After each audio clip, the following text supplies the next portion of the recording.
Vision Fund банк бус санхүүгийн байгууллага нь Дэлхийн зүүн Монгол олон улсын байгууллагын үйл ажиллагаатай уялдан хүүхдүүдийн болоод гэр бүлийнх нь амьдралыг сайжруулах зорилгоор бичил зээл олгон ажилладаг. Энэ чухалаараа олон улсын хүүхдийн баярыг ухтан бичил дунд бизнес эрхлэгч харилцагчдынхаа хүүхдүүдийг оролцуулсан гар зургийн уралдааныг зохион байгуулж авьяаслаг багчуудаа шагнаж урамшууллаа.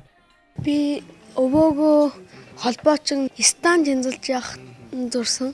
Тэгээд өөрөө бас том болоо холбоочин болохыг мөрөөдөд энэ зургийг зурсан. Би өмнө жил энэ зургийг зурж оролдоод 2 дугаар андарсан. Харин энэ жил энэ зургийг зураад 1 дугаар андарсан. Би Монголын анхны охин сансрын нисгийгч болохыг хүсдэг. Бас сар дээрээс Монгол улсыгаа бас далайн морхоо талтан газруудыг харах хүсдэг.